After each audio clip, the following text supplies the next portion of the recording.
హల్లెలూయా. Good morning.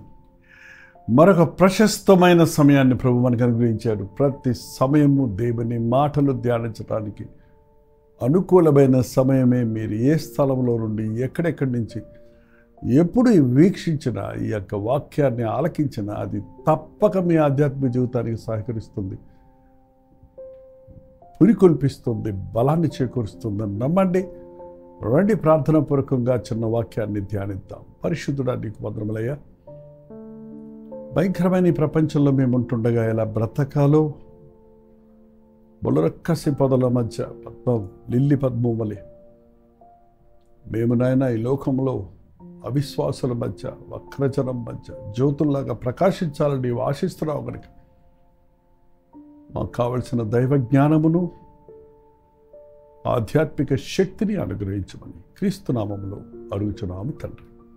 ఆమేన్. కొన్ని స్తోత్రం. మేల్కొన్నారా? బాగున్నారా? ఎలా ఉన్నారు? ఏంటండి చాలా చాలా చాలా చాలా విచారంగా ఉంటున్నారు మనుషులు ఇవాళ. ఎప్పుడూ మూడ్ ఆఫ్ అంటారు చూడండి, ఏదో ఆలోచిస్తుంటూ ఏదో బాధలో ఉన్నట్టు కనపడుతుంటారు. మీరు ఎలా ఉన్నారు? ప్రభువుని కలిగిన వారు సంతోషంగా ఉంటారు. అవునండి, ఈ లోకంలో మనం ఎంత జాగ్రత్తగా బ్రతకాలనుకున్నా శోధనలు ఉంటాయి. వెనకటకు సామెత ఉంది, ఆకెళ్ళి ముళ్ళు మీద పడ్డా, ముళ్ళు వచ్చి ఆకు మీద పడ్డా ఆకే నష్టం అన్నట్టు. మన మీద మనం ఎవరి జోలికి పోకపోయినా మనమే నష్టపోతున్నాం, మనమే దోషులం అవుతున్నాం. ఎవరైనా మన జోలికి వచ్చినా మనం బర్స్ట్ అయిపోయి అంటే నోటికి వచ్చినట్టు మాట్లాడి మనము మన మనసాక్షిని పాడు చేసుకుంటున్నాం. అందుకని ఈ లోకంలో దేవుడి కృపతో దేవుని జ్ఞానంతో బ్రతకాలి. మనుషులు చుట్టూ ఎలా ఉన్నారంటే వాడి ప్రతివాడు ఎదుటివాడి తప్పులు పట్టుకోవడంలో ప్రయాసపడుతున్నారండి. ఇదే మొదటి మెయిన్ జాబ్ ఏంటంటే ఇవాళ ఎదుటివారి తప్పులు. ఆ ఇర్మియా దినాల్లో అలాగే ఉంది. ఇర్మియా గ్రంథం 9వ అధ్యాయంలో చూడండి, ఎదుటివాని తప్పులు పట్టవలనని ప్రయాసపడుదురు. 6వ వచనం. 5 కూడా చదువుతున్నాను. సత్యము పలుకక ప్రతివాడు తన పొరుగు వానిని వంచుచు అబద్ధములాడుటకు తమ నాలుకలకు అభ్యాసం చేసి ఉన్నారు. ఎదుటివాని తప్పులు పట్టుకునే వలనని ప్రయాసపడుతున్నారు. నీ తప్పు ఎవరైనా పట్టుకుంటే నీ కోపం వస్తుందా? తప్పకుండా వస్తుంది.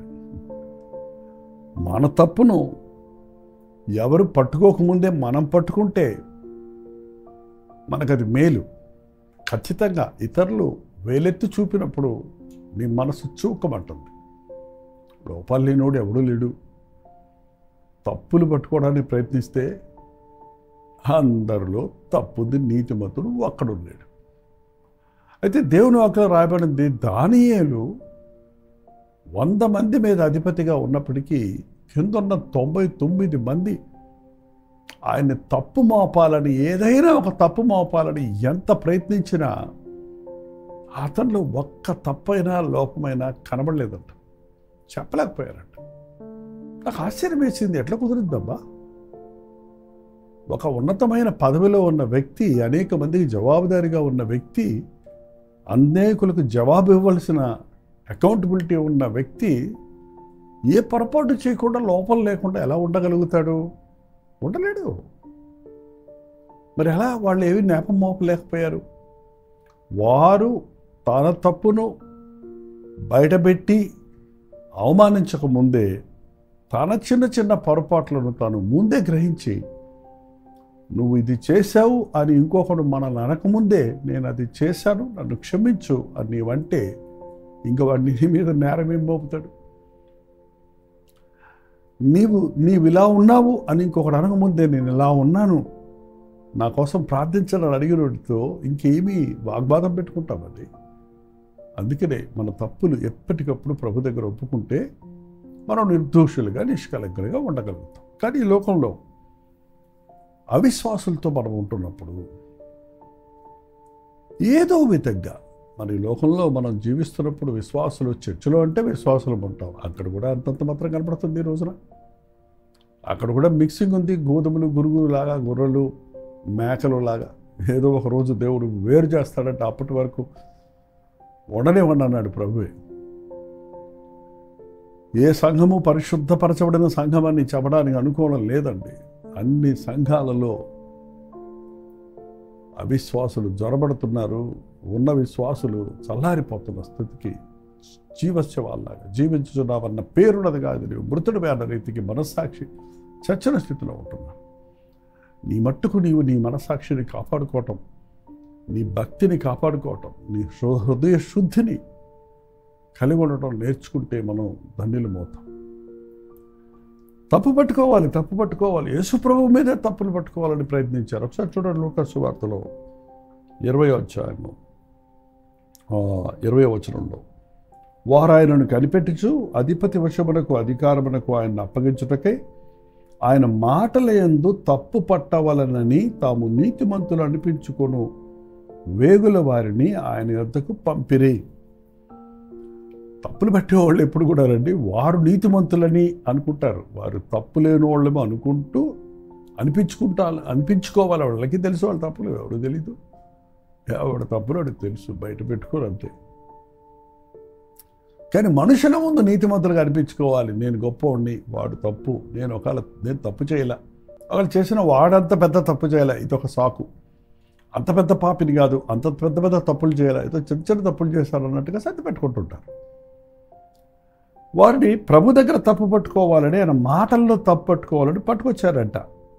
21వ వచనం, బోధకుడా నీవు న్యాయంగా మాట్లాడుచును బోధించుచూ ఉన్నావు, నీవెవని యందు మోమాటము లేక సత్యముగానే దేవుని మార్గమును బోధించున్నావని ఎరుగుదము.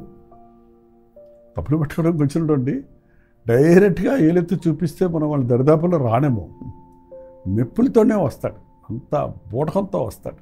ఏమంటున్నాడు చూడండి ప్రభుని, వాళ్ళు కూడా నువ్వు న్యాయంగా మాట్లాడేవాడివి, మంచిగా బోధిస్తున్నావు, నువ్వు మొహమాటం లేదు, నువ్వు సత్యంగానే దేవుని మార్గాన్ని నువ్వు నిజంగానే దేవుని మార్గాన్ని బోధిస్తున్నావు. వాళ్ళు ఒప్పుకోకపోయినా అది నిజమే. ఆయన మోమాటం లేనివాడు మన ప్రభు. తప్పు చేసేది ఎవడైనా సరే దిద్దకుండా ఊరుకోడు. ప్రేమ జాలి చూపించవలసి వచ్చినప్పుడు ఏ అర్హతకు ఎదురు చూడడు. పక్షపాతం లేనివాడు, ప్రేమ కలిగినవాడు, న్యాయము కలిగినవాడు. ప్రేమ న్యాయాలు కలిసి ఉండడం కష్టమే, ఎందుకంటే ప్రేమ పూనిలే అంటుంది, న్యాయం ఖచ్చితంగా ఉంటుంది. మనల్ని దేవుడు పూనిలే అని పాపులమైన మనల్ని క్షమించడం కుదరలేదు. అదే సమయంలో పాపం చేశాం కాబట్టి నిశ్చయంగా మీరు చచ్చుదరని చంపి నరకానికి పంపించడం ఆయన మనస్సు ప్రేమ అడ్డం వచ్చింది. కాబట్టి ఆయన మన స్థానంలో మనలాగా ఈ లోకంలోనికి వచ్చి మన మరణాన్ని, మన శాపాన్ని పరిష్కరించి ఆ శిలువ యొద్ద న్యాయం తీర్చబడింది మన స్థితికి. అది ఆయన జరిమానా కట్టాడు, ఆయన మనల్ని విడిపించాడు, ఆయన మన క్రయధనం చెల్లించాడు. కాబట్టి వాళ్ళ ప్రభువులో ఉన్న వారికి నూతనమైన జీవితం ఉంది. ఆయన రక్తంలో కడగబడిన వారికి నూతన స్వభావం కూడా కలుగుతుంది. ప్రభు దగ్గర తప్పులు పెట్టుకోవాలని ఇప్పటికీ ఆశపడే వాళ్ళు ఉన్నారండి. బోధలు బైబిల్లో తప్పులు పెట్టాలని పిచ్చి పిచ్చిగా వాగుతున్న వాళ్ళని చూస్తే అయ్యో, ఏడవాలో, నవ్వాలో, శపించాలో అనిపిస్తుంది. కానీ శపించకూడదు కదా మనం ఎవరు. నేను దేవునికి దుఃఖపరిచే వారి కోసం, మనం మీ శత్రువుల కోసం ప్రార్థన చేయమన్నాడు. మిమ్మల్ని ద్వేషించేవారిని ప్రేమించమన్నాడు. మనం అదే చేయాలి, లేకపోతే మనము వారిలాగా అయిపోతాం. ప్రభువుని వచ్చి నీవు మోమాటం లేని వాడివి అని బాగానే గ్రహించారు. అంత బాగుంది, కానీ మనము కైసరుకు పండించడం న్యాయమా కాదా అని అడిగారు. ఒక ఇరుకులో పెట్టాలని చూస్తున్నారండి. ఆ రోజు కైసరు రోమన్ ప్రభుత్వంలో పన్నులు వసూలు చేసి కఠినమైనటువంటి పద్ధతి ఉంది. అంటే ప్రభుత్వానికి ట్యాక్స్ కట్టాలా వద్దా? మన కింగ్డమ్ పరలోకం అంటున్నారు కదా, మనం మరి భూలోకంలో ఇక్కడున్న ప్రభుత్వాలకు మనం లోబడాలా, ఇక్కడున్న ప్రభుత్వాలకు మనం ట్యాక్సులు కట్టాలా అనే అనుమానం మీకు ఎప్పుడన్నా వచ్చిందండి? క్రైస్తవులుగా మేము పరలోక సంబంధులమే, మేమెందుకు కట్టాము అంటారా? లేకపోతే because we're living in this world and we're living in India, we're suppose to pay our taxes to the government కదా. ఒకసారి ప్రభు దగ్గరికి వచ్చాడు, మీరు పన్ను కట్టవా అని అడిగితే ప్రభు అన్నాడు, నేను కుమారుణ్ణి, నేనే కింగ్ని, నేను పన్ను కట్టాల్సిందేంటి అని అనుకున్నాడు. అనొచ్చు, కానీ పేతురుతో చెప్పాడు, నా దగ్గర డబ్బులు లేవు అనలేదు. పేతురుతో చెప్పాడు, వెళ్ళయ్యా, గాలమయ్యి ఒక చేప పడుతుంది, ఆ చేప రొట్టెలో ఒక షెకేలు ఉంటుంది, ఆ షెకేలు నీకు నాకు పన్ను కింద కట్టయి. ఎంత గొప్ప దేవుడు అండి. పన్నులు కట్టి ఆయన మాదిరిగా ఉన్నాడు. ఇక్కడ వీళ్ళు వచ్చి పన్ను కట్టాలా కైసరికి వద్దా అని అడిగితే ఆయన ఒక మాట చెప్తున్నాడు, ఓ నాణ్యాన్ని తీసుకురండి అంటే ఓ నాణ్యం తీసుకొచ్చాడు. ఆ నాణ్యం మీద ఎవరి ముద్ర ఉంది అని చూడమన్నాడు. మీరు నాణ్యాలు ఇప్పుడు మనకు తరిగిపోతున్నాయి అని నోట్లు కట్టలు అయిపోతున్నాయి. నాణ్యాలు ఎక్కువ ఉండే ఇంతకుముందు, ఇప్పుడు కొద్దిగా ఉన్నాయి. చాలా మినిమమే 10 రూపీస్ నాణ్యమే అనుకుంటే ఇప్పుడు 5 పైసలు, 3 పైసలు, 1 పైసా కానీ ఉండేది మా చిన్నప్పుడు. 1/2 పైసా అన్నమాట, అర్ధన అనా. ఇవాళ ఆ నాణ్యము చూస్తే ఆ నాణ్యం మీద ఎవరి ముద్ర ఉంది? ఎవరి ముద్ర ఉంది? ఆ రాజు ముద్ర ఉంటుంది. ఆ యొక్క Indian government of India, reserve bank of India అనే ముద్ర ఉంటుంది ఆ నోట్ల మీద కూడా. ఏముందో చూపించు, అది కైసర ముద్ర ఉందని చెప్పారు వాళ్ళు. అట్లాగా అయితే కైసరవి చెల్లించండి, దేవునివి దేవునికి చెల్లించండి అన్నాడు. వద్దని చెప్పలేదు. కైసరు ముద్రించిన ధనాన్ని నీవు సంపాదించుకున్నప్పుడు దానికి ఆ పన్ను ఎంత కట్టాలో ఆ ట్యాక్స్ కట్టే. జిఎస్టీ కట్టమంటే కట్టు. ఏంటండి, ప్రాపర్టీ ట్యాక్స్ కట్టమంటే కట్టు. దేవుడిచ్చిన ఇన్కమ్ ట్యాక్స్ను కట్టమంటే కట్టు. అది న్యాయం. ప్రభుత్వాలను మనం మాదిరిగా ఉంటాం, తోటి మనుషులకు మనం మాదిరిగా ఉంటాం. క్రైస్తవుడు ఇచ్చేవాడే కానీ దోచుకునేవాడు కాదండి. అనేకులు అనుకుంటున్నారు క్రైస్తవులు దోచుకుంటున్నారు అని. దోచుకోవటానికి మిషనరీలు మన దేశానికి రాలేదు. తాము ఖాళీ చేసుకోవడానికి వచ్చారు. తమకున్న దానిని మన దేశంలో ఖర్చు పెడతానికి వచ్చారు. తమ ప్రాణాలు కూడా లెక్క చేయకుండా తమ కుటుంబాలు విడిచిపెట్టి క్రీస్తు ప్రేమ మమ్మను బలవంతం చేస్తుందని సువార్తను ప్రకటించారు ప్రపంచ దేశాలకు వెళ్ళి. ఈరోజు మనం ప్రభువుని ప్రేమను ఎరిగిన వారమైతే దేవునిని ప్రేమించేవారు మన పొరుగు వారిని ప్రేమించాలి. ఆకలితో ఉన్నవారిని, బాధలో ఉన్నవారిని, వ్యాధుల్లో ఉన్నవారిని, శ్రమల్లో ఉన్నవారికి మనం ఆదుకోవాలి. ప్రభుత్వం కొరకు ప్రార్థించాలి. ప్రజలందరి కొరకు ప్రార్థించాలి. కైసరువుకి ప్రభు దేవునికి ఇవ్వండి. దేవుడిచ్చినవి చాలా ఉన్నాయండి. పంటలు ఎవరిచ్చారు? దేవుడిచ్చినవి నీకు అభివృద్ధి కలుగు చేస్తున్నాడు దేవుడు. ఎట్లిచ్చాడు? నీ పశు సంపదలు వృద్ధి చెందుతున్నవంటే అది ప్రభుత్వం ఇచ్చిందా, ప్రభు ఇచ్చిందా? ప్రభువుకి. అంతకంటే ప్రభు ఇచ్చింది నీ దేహం, నీ ఆత్మ, నీ ఆలయం, నీ హృదయం అనే ఆలయం, నీ జీవితం, నీ సమయం దేవునికి చెందింది. లోకరీతిగా కట్టాల్సిన పన్నులు కట్టాలి. అలాగే ప్రభువును ఘనపరచినట్లుగా మనకున్న దానితో ప్రభువును తృప్తిపరచాలి, ప్రభువును నిరూపించుకోవాలి. Is not satisfied of course with your offerings. మన కానుకలతో ఆయన తృప్తిపరచడం కాదు, కానీ నా బిడ్డ నన్ను ప్రేమిస్తున్నాడు అనడానికి గుర్తుగా ఆయన ఎడల మనం ఆసక్తి కలిగి ఉండాలి. ఇక్కడ ప్రభు వారి కుయుక్తిని ఎరిగి కరెక్ట్గా సమాధానం ఇచ్చాడండి. మనం కూడా నేర్చుకోవాలి. మన చుట్టూ తప్పులు పట్టుకోవాలని ప్రయత్నించే వాళ్ళు నీకు అర్థమైపోద్ది. ఆ మనిషి వచ్చిన పద్ధతిని బట్టి, అతడు స్టార్ట్ చేసిన కాన్వర్సేషన్ బట్టి, ఒకవేళ పొగుడుతూ తను మొదలు పెడతాడేమో. పొగుడుతున్నాడు కదా ప్రభుని, కానీ ఇరకాటంలో పెడతానికి నిన్ను పొగుడుతాడు. లేకపోతే వాళ్ళ గురించి వీళ్ళ గురించి చెప్తారు. చాలామంది విశ్వాసాల సమయం మీద వాళ్ళ వృధా అయిపోతుంది.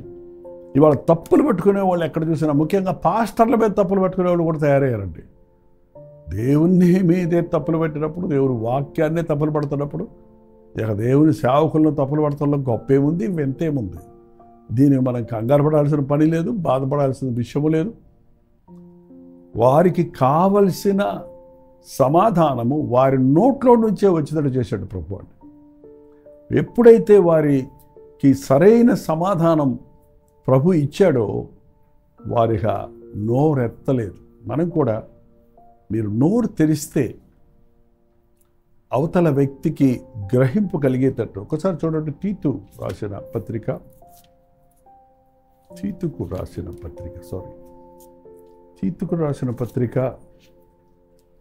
1వ అధ్యాయం 11వ వచనం. తీతుకు రాసిన పత్రిక 1వ అధ్యాయం 11వ వచనం. అనేకులు విశేషముగా సున్నతి సంబంధులను, అవిధేయులను, వదరబోతులను, మోసపుచ్చువారునై ఉన్నారు. వారి నోళ్ళు మూయింపవలెను. అట్టివారు ఉపదేశింపకూడని వాటిని దుర్బోధ కొరకు ఉపదేశించుచు కుటుంబములనే పాడు చేయుచున్నారు. దుర్బోధలు చేసే సేవకులు అనబడిన వారు ఉన్నారు. I don't call them real సేవకులు అనబడేవారు. క్రైస్తవుడు పాపం చేయడండి. క్రైస్తవుడు అని పిలవబడేవాడు పాపం చేయొచ్చు. మరి క్రైస్తవుడు అని పిలవబడుతున్నాడు, క్రైస్తవుడు అనుకుంటున్నాడు, కానీ నిజ క్రైస్తవుడు పాపం చేయలేడు. దేవుని బీజం మీద పుట్టినవాడు పాపము చెయ్యడు. సో బోధలో కుటుంబాలలో ఇవాళ కుటుంబాలను చెడగొడుతూ ఉన్నాయండి. వాళ్ళ నోర్లు మూయించినట్లుగా దేవుని వాక్యంతో బతికి చూపించాలి. నోరు మూయించేయమంటే పోయి నోరు మూయి అంటే వాళ్ళు అయితే నువ్వు నోరు మూయి అంటారు. మళ్ళీ అది కాదు. వారు నోరు విప్పటానికి, మరలా ప్రశ్న వేయటానికి అవకాశం లేనట్లుగా నీ సమాధానం ఉండాలి, నీ బ్రతుకు ఉండాలి. అది కేవలం దేవుని కృప వల్ల, ఆయన ఇచ్చిన జ్ఞానం వలన, ఆయన అనుసరించడం వలన, ఆయన వాక్యాన్ని పఠించడం వల్ల మాత్రమే సాధ్యమవుతుంది. అందుకే నీ భక్తి నీకు శక్తిని ఇవ్వకపోతే అది వట్టి భక్తి. నేను భక్తి గలవాడిని చెప్పుకొని తన నోటికి చిక్కం పెట్టుకోకపోతే వాడి భక్తి వ్యర్థం అన్నాడు. నోరు తెరిచినప్పుడు సరైన ప్రత్యుత్తరం ఇచ్చినట్లుగా దేవుని జ్ఞానముతో, దేవుని సహాయముతో మనం జ్ఞానయుక్తమైన మాటలతో అపవాదిని ఎదిరించుటకు, దుష్టుల నోర్లు మూయించుటకు, దేవుని నామానికి మహిమ కలుగునట్లుగా జీవించుటకు మనకి ప్రభు సహాయం చేయును గాక. ప్రార్థన. పరిశుద్ధుడా, ప్రేమగల తండ్రి, ఎక్కడ చూసినా ఒకరి మీద ఒకరు నేరాలు మోపుకుంటూ, ఒకరినొకరు విమర్శించుకుంటూ, ఒకరితో ఒకరు పోటీలు పడుతూ ఉన్న ఈ భయంకరమైన దినాలలో అట్టి మాటలకు మేము కూలిపోక, అట్టి యుక్తులకు కుయుక్తులకు మేము లొంగిపోక, వారితో పాటు రాజీ పడిపోక, నా దేవుని గొప్పతనాన్ని, నా దేవుని జ్ఞానాన్ని కలిగి ఆయన సాక్షిగా నేను బ్రతుకున్నట్లు, సరైన ప్రత్యుత్తరం ఇచ్చినట్లుగా మా నాలుకను పరిశుద్ధపరచము. దైవ జ్ఞానముతో విశ్వాసాలు అనబడిన మేము నీ కృపలో భద్రపరచబడి దుష్టుని నోరు మూయించినట్లు, అపవాదిని ఎదురించినట్లు నీ కృప దయచేయమని క్రీస్తు నామములో అడుగుచున్నాను తండ్రి. ఆమేన్. తండ్రి అయిన దేవుని యొక్క ప్రేమయు, కుమారుడైన క్రీస్తు యొక్క కృపయు, ఆదరణకర్త అయిన పరిశుద్ధాత్మ యొక్క సహవాసం కూడి వచ్చిన మనందరికీ ఇప్పుడును సదాకాలం తోడయుండును గాక. ఆమేన్. దేవుని స్తోత్రం. మీ ప్రార్థనా స్తోత్ర భారాలు 9540 నెంబర్కి, మీరు ఇతర దేశాల్లో ఉంటే 9100101000 నెంబర్కి టెక్స్ట్ లేక వాయిస్ మెసేజ్ ద్వారా వాట్సాప్ పంపించండి. మీ మీద మేము ప్రార్థిస్తున్నాం. మీరు కూడా ప్రార్థించండి. తప్పక ప్రభు మీకు సాయం చేస్తాడు, మనందరికీ చేస్తాడు. రోజు 9 మధ్యాహ్నం 3 గంటలకు హెచ్చరిక, అలాగే రాత్రి 9 గంటలకి కల్వరి ప్రతి తోడిలో మళ్ళీ కలుసుకుందాం. అంతవరకు దేవుని మహాకృప మీకు తోడైనది గాక.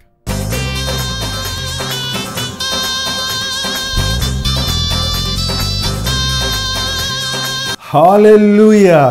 కోల్కతా పరిసర ప్రాంతాల్లో ఉన్న వారికి శుభవార్త. ఎంతో కాలంగా ప్రార్థిస్తున్నాం, ఎదురు చూస్తున్నట్లుగా ఈ అక్టోబర్ 20వ తారీఖు అలాగే 21వ తారీఖు 2 రోజులు బరక్పూర్లో, కలకటాలో గెట్ టుగెదర్లు ఏర్పాటు చేస్తున్నాం. తప్పక మీరు వస్తారని, టీవీ కార్యక్రమాల ద్వారా వాక్యాన్ని వింటున్న మిమ్మల్ని నేరుగా చూడడానికి, వ్యక్తిగతంగా మీకోసం ప్రార్థించడానికి, మీ ప్రార్థనా భారాలు ప్రభు సన్నిధిలో ఉంచి విజ్ఞాపన చేయడానికి ఎంతో ప్రార్థనాపూర్వకంగా అక్టోబర్ 20, 21 తారీఖుల్లో కోల్కతాలో ఈ మీటింగ్స్ ఏర్పాటు చేస్తున్నాం. ముఖ్యంగా అక్టోబర్ 20వ తారీఖు బెరక్పూర్లో అసెంబ్లీస్ ఆఫ్ క్రైస్ట్ చర్చ్ ఆవరణలో ఈ 1 డే గెట్ టుగెదర్ ఏర్పాటు చేయబడుతుంది. అలాగే 21వ తారీఖు కోల్కతా సిటీలో బైబిల్ సొసైటీ ఆఫ్ ఇండియాలో ఈ 1 డే గెట్ టుగెదర్ ఏర్పాటు చేయబడుతుంది. ఈ విషయమై మీకు ఇంకా వివరాలు కావాలంటే ఇక్కడ ఇవ్వబడినటువంటి ఫోన్ నెంబర్కి మీరు కాల్ చేయండి, లేదా ఈ క్యూఆర్ కోడ్ని మీరు స్కాన్ చేసుకోండి. చిరునామా గమనించండి. Assemblies of Christ church, river side road, Barrackpore, West Bengal, సాయంత్రం 5 గంటలకి. అలాగే అక్టోబర్ 27వ తారీఖు కోల్కతాలో Bible society of India, new market area, Jawaharlal Nehru road, Dharmatala, Kolkata, మధ్యాహ్నం 2 గంటల నుంచి సాయంత్రం 7 గంటల వరకు మాత్రమే. సమయాలు, తారీఖులు గమనించండి. ఈ 2 సెషన్స్లో మీరందరూ పాల్గొంటారని, ముఖాముఖిని చూడటానికి, మీకోసం ప్రార్థించడానికి అవకాశం కలుగజేస్తారని ఆశిస్తూ మీ దగ్గరకు వస్తున్నాం. రండి, మనందరం కలిసి ప్రభువుని ఆరాధిద్దాం, దీవించబడదాం. శరణం ఈసా మసీహ్ శరణం.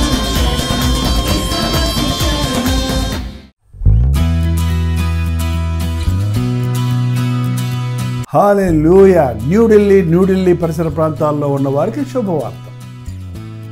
ప్రవచితమైతే ఈ నవంబర్ 12వ తారీఖున YWCA కాన్స్టంటియా హాల్లో 1 డే గెట్ టుగెదర్ను న్యూఢిల్లీలో మీ కొరకు ఏర్పాటు చేస్తున్నాం. మధ్యాహ్నం 2 గంటల నుంచి 6 గంటల వరకు, అలాగే 6 గంటల నుంచి 9 గంటల వరకు జరిగే ఈ 2 సెషన్స్ తెలుగువారు, హిందీ వారు, తమిళ వారు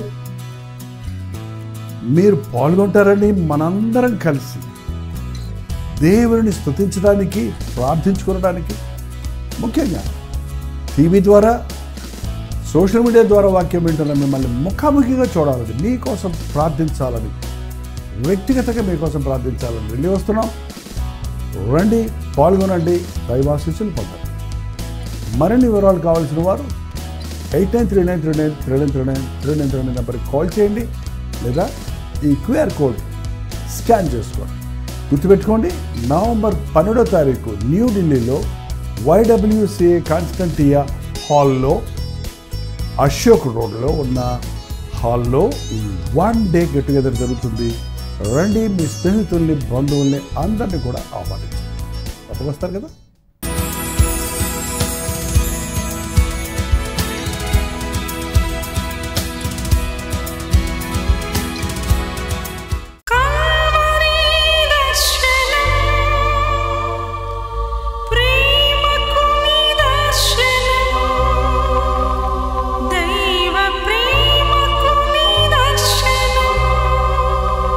తెలుగు, తమిళ, హిందీ, మలయాళం, బెంగాలీ, ఒరియా అనే 6 భాషల్లో టెలివిజన్ ప్రోగ్రామ్స్ కొనసాగుతూనే ఉన్నాయి.